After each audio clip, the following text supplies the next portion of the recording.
Hello and welcome to a little let's play of Heroes of the Storm, the brand new kind of MOBA thing by the Blizzard man. You know, they make World of Warcraft and StarCraft 2 and all those other fun games that we love to play. This is me. I am a small dwarf on a griffin. And I am going to go for... 3, 2, 1. Let the battle begin. I'm going to go for pure damage here. So now I basically have the ability now to fly around the map, which is quite unusual. You see, these guys are on horses. He's kind of weird and blue because he's Zeratul, the, what's it called, Protoss man. He comes from down your way. Whereas I do not get one of these. I get the ability to fly. Oh, good lord.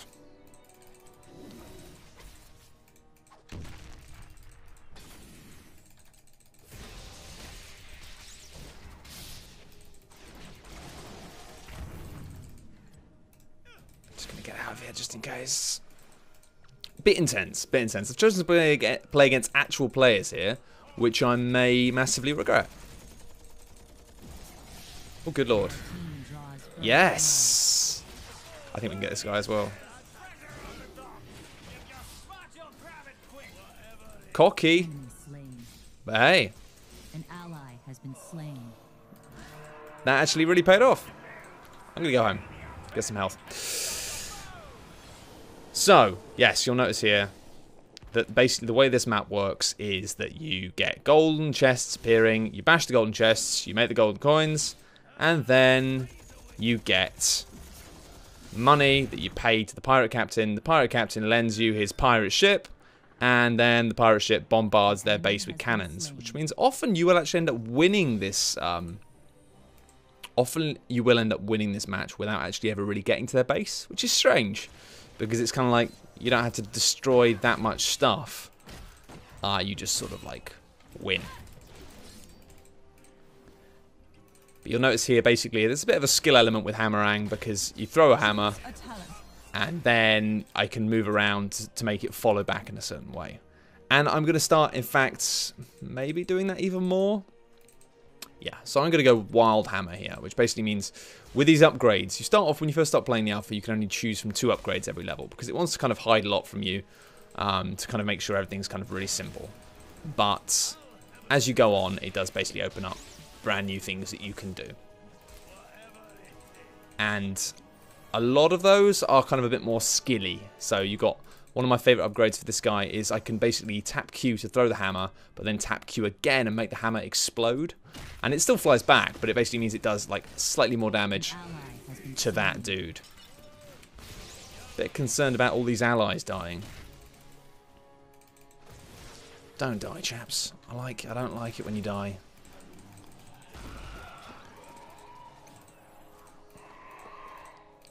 Fact, I might go and help them. Yeah, I'm going to do it. So you'll notice here, what I'm doing is I can move up here. Actually, no, I'm not going to do that. Should I do it? I can fly, basically. It's kind of awesome. Instead of having my little mount, I can just press Z, click on location on the map, and I will fly over there. But I don't think this is a good time, because actually I think I need to stay here and defend my base, because nobody else is doing it. Here we are.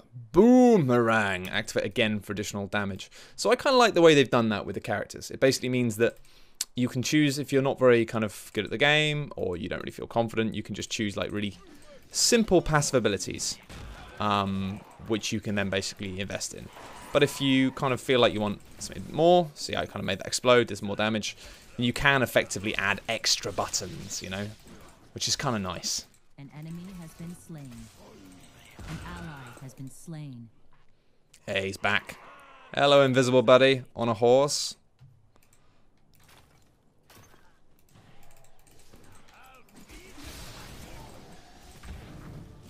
Nice, nice. I like the cut of this guy's jib.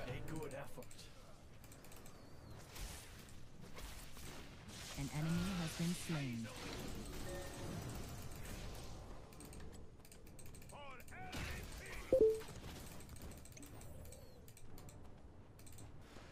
But basically, a lot of the game revolves around these kind of map-specific things. There are 4 maps so far in the alpha. Okay. Oh, magic. He's calling me. Okay. Check this out. Look. Take flight. Whoa. I can fly. Surprise. I can fly. I forgot that I was called Magic Pants. I don't know why. Yeah, but I'm Magic Pants. But these camps are so important, because if you just play it like a traditional MOBA, you basically lose. Oh, both chests looted. We missed the chests because we were flipping about doing this. I'm going to go and do some doubloony actions. Actually, no, I'm not going to do that. I'm going to go and push for these guys. Because once you've got these camps, rather than just defeating the creeps and getting money and experience as you do in traditional stuff, in this, you get them as mercenaries. And it's cool because these giants are in all the maps, but they're like piratey themed on this map. It's kind of nice. Okay, I'm going to go for the long range damage beam.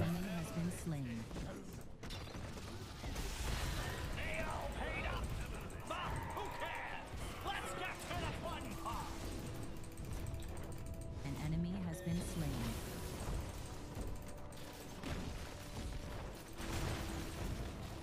You see, these guys have made such a massive difference. They really have.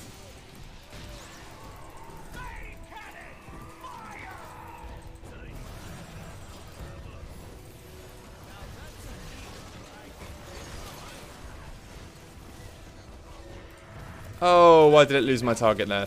That's annoying. Thought I had a kill there. An enemy has been slain.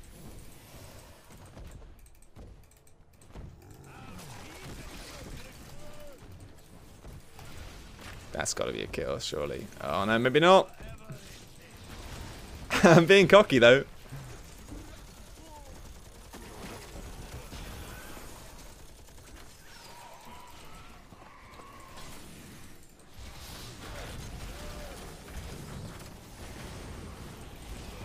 He's invulnerable. That's not good. Okay, I've never seen that before. When you hit level 6, you get an opportunity for 2 different ultimates. Now, I've gone for my laser beam because I usually go for the other one because it's a bit more of a kind of team fight friendly thing in the fact that you can use this sort of stun. And you can fly across the map, stun all the enemies, and it's kind of a good way to help people out. But I kind of felt like a bit of fun. And, you know, to me, funs mean laser beams. This is quite cool, though. I can now add an extra thing, and I'm going to do this. It means overdrive, which means I've added a new skill now. So I can press 1, and I will overpower my abilities, which means they'll cost me more mana, but they'll do way more damage. So I'm going to give that a shot here with the laser beam. You can see that's done a lot of damage. Almost killed that guy, in fact.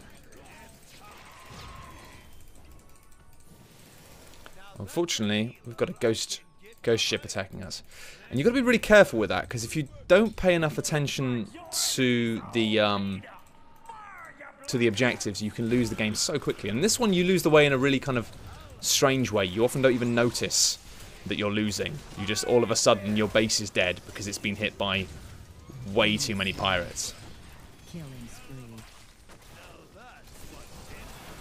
Double kill. This is a bit of a stomp, though.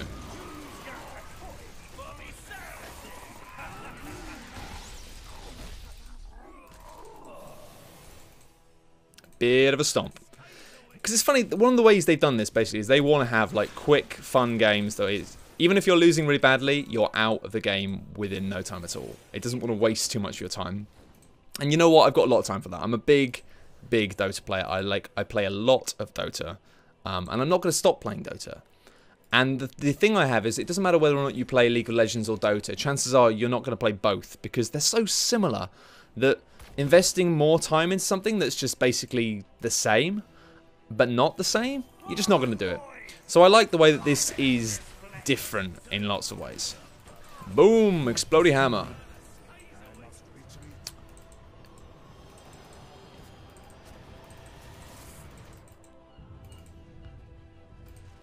But there are some disadvantages in the fact that in this game in particular, actually, oh, I'm being followed. We're being followed.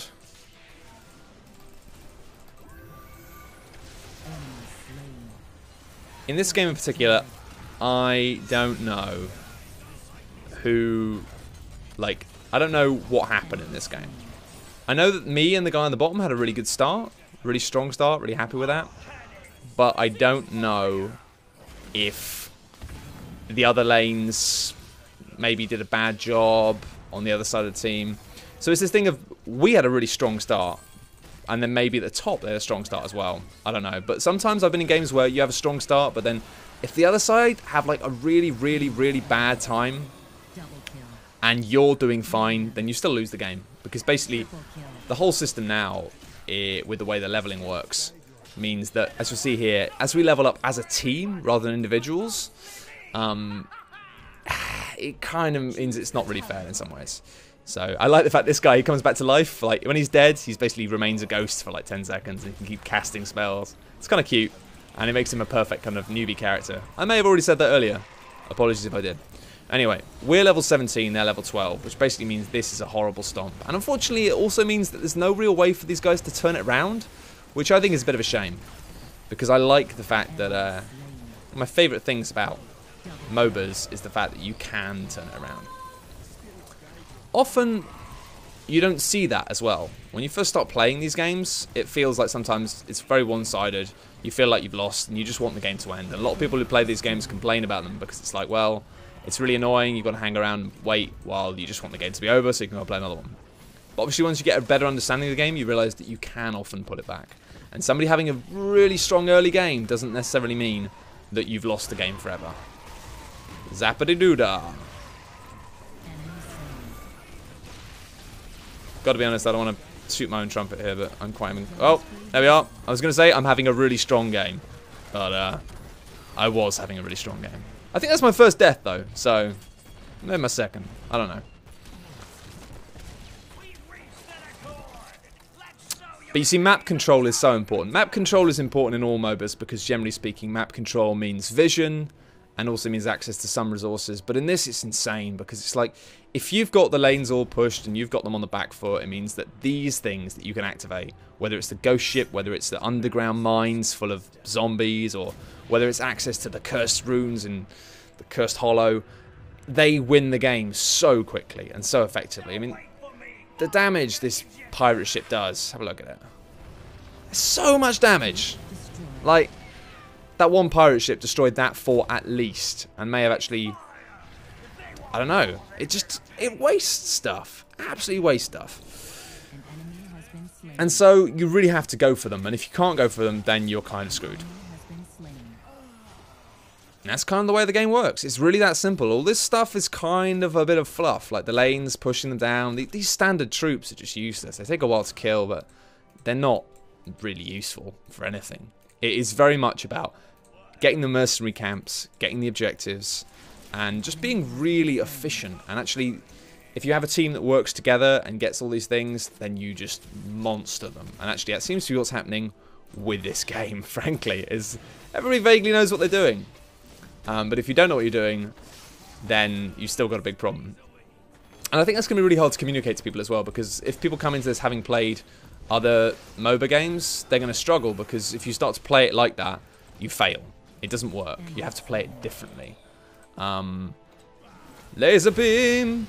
Oh, let me do a laser beam. An ally has been slain. I wanted to do a laser beam. I think they cancelled my laser beam. Maybe not. Maybe a hit. I'd like to think I'd noticed my own laser beam, though. Right, I'm going to leave.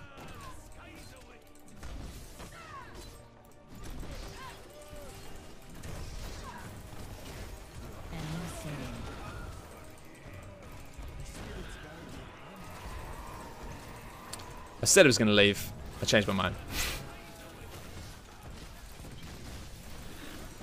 An ally has been slain. Changed my mind big time.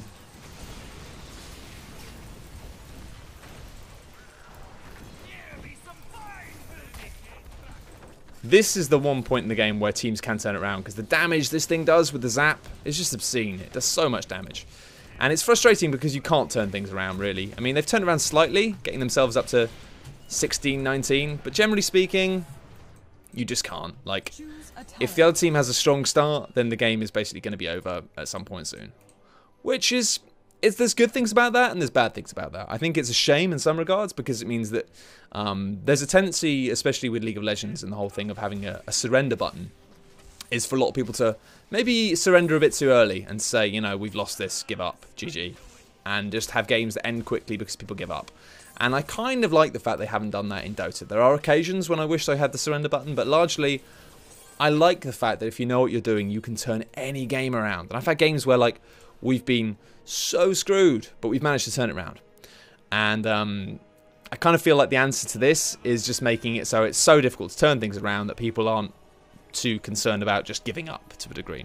So these guys are putting up a good fight, and they may be able to turn it around. But generally speaking, it's such a huge advantage.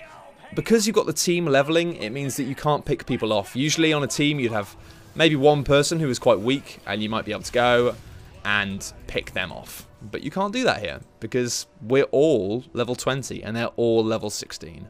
Which means the entire team just has an implicit advantage that's just really hard to beat. So it's not so much criticism, it's just really weird to get your head around. And I find there's an element of... like, think about this game, actually. Think about from the other side of this team. These real humans we're playing, whoever they may be. We kind of had a great start, and we basically... It looked like they were going to kill me, and then we managed to turn it around and kill both of them. Really strong start. And then we continued to basically dominate. If in that game we'd continue to dominate on the bottom lane, like, really, really effectively, and...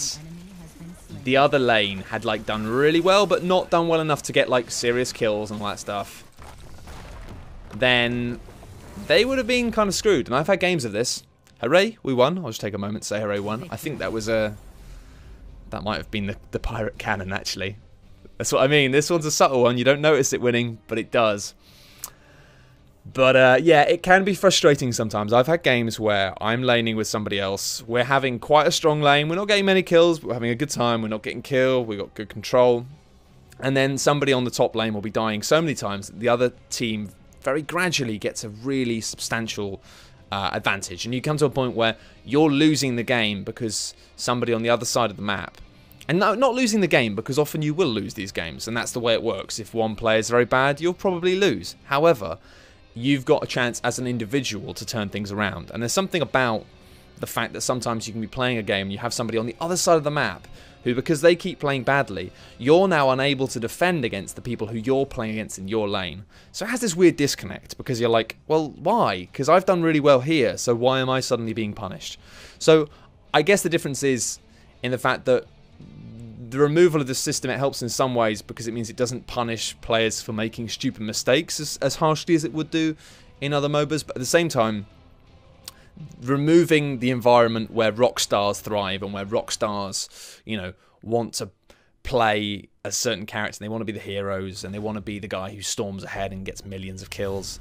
Sharing experience removes that, and I appreciate that. But it does also remove the potential and the capacity for heroics. It removes the ability to have players who are just, you know, really saving the day. And they're not always arseholes. And I think that's something that people who don't play a lot of MOBAs don't realise, that a lot of the time you do meet these people and they're arseholes, but sometimes they're not. And I've played games where you can have one guy who's just really good, really polite, and he saves the day. And it looks like it's going really badly, but then one person saves the day. In this, that can't really happen. You can have players who play skillfully and make things happen. And as I say, I thought I had a really strong game that I helped out a lot. But if the game had gone badly and we got behind, my character would be very useless because my character is so dependent on being able to do quite a lot of damage very quickly. And if he gets under-leveled, he gets killed very quickly. And yeah, you know, it's kind of one of those things. It's a fun game. It's a fun team game. But the result of Team XP means you're a bit less in control of your own destiny and your own kind of ability. Which is, you know, swings and roundabouts. Swings and roundabouts. Anyway, if you want to know more about it, then I've written a feature kind of / preview for Eurogamer as well as this. And you can go and have a look at that. Obviously, though, this is still alpha in development. I think they've got a long way to go in terms of some aspects. I think I like what they've done. It's a fun game. It has a capacity to be something different and new, something that I might play in addition to Dota, because it is different and it's not trying to copy it. But there are elements it does copy, like the creep waves and the towers, that almost feel a bit weirdly out of place on some of the maps because of the fact that the powers that you summon in with these other mini games you go and play are so much more dangerous than traditional stuff. That, yeah, they've got a lot of balancing to do, and it's not just about making it fair, it's about making it fun in its own way, because it does so many things that are different that I kind of feel like a lot of the tropes of the genre, it still carries along with it, maybe don't have as much of a place here as they might presume they would. And obviously, they're going to have the whole daily quest stuff here. You can see, God, that stuff's addictive. You can have up to 4 quests with new ones added every day. If they get the matchmaking system from StarCraft 2 in this, it will be a lot of fun. Real potential, this. It's got a lot of potential. I think there's lots of work to be done, and people may disagree with me, but I think that they have lots of work to be done in terms of working out what this game is going to be and how they're going to really kind of push it and what they're going to focus on. But I'm confident they'll get there, and I think it's really exciting that they've actually shared it with the community and with the press. Quite an early stage. Blizzard don't do that very often. I think it's quite brave of them to really go out there and start sharing things when they're clearly not quite finished. Even though they look polished, I think underneath the surface, this does need work. Anyway, thank you very much for watching. I've been Matt Lees for Eurogamer, and you can read my piece about the game on the website. Bye!